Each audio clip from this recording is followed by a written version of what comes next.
So rapport is where you appear to have entered the same model of the world as the other person. In other words, you're speaking the same language, you're building bridges, you're pacing and leading with the person, mostly pacing.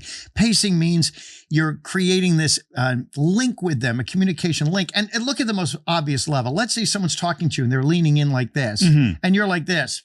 That's not rapport. But if you lean in the same way and look at them and engage them, if they gesture a certain way and you ask for clarification, you gesture the same way, you are building massive unconscious rapport that you are similar to that person. And because we all like ourselves, we like people who are similar to us. Now, you've taught this before, and it might make sense to mention it again. What is the John Grinder ultimate rapport secret? Right. This is amazing. Basically, you don't have to match and mirror every single thing. You can pretend that the other person is the most fascinating and important human being you have ever met in your life, and continually pretending that, and pretend you're not pretending anymore. Guess what happens? The mirror neurons in your brain do the rest. You'll get a great, powerful rapport because we all love giving and receiving attention as part of the human givens. So if someone's talking and you're just offhand and you're checking your iPhone, you're not going to have rapport. But if they're telling you something and you're treating it as though it's crucially important and you're really riveted, interesting, finding a tremendous riveting interest in what they're saying, leaning and looking and nodding,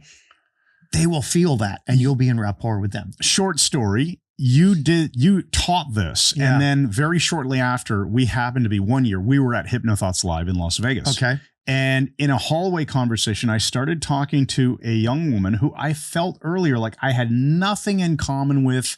I didn't feel like I was in rapport, and I didn't really want to spend a lot of time in a conversation.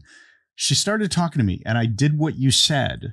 And I thought, I'm going to act as if she's the most fascinating person in the world. And I asked her a few clarifying questions about what she had said. And I discovered some interesting stuff about her history and all the things that she does. And she truly was fascinating. Well, that's it, and Chris. It totally everybody has something to offer. Permanently changed my perspective of her.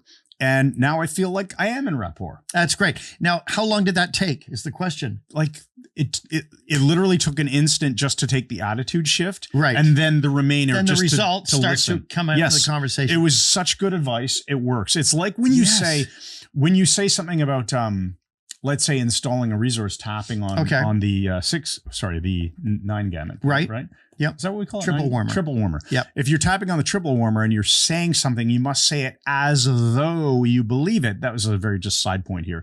It's a good when one. you said, say it as though you believe it, I thought, oh, he really means that. Yeah, because if you say it with intention, all of a sudden it works better. Anyway, there you go. Exactly correct.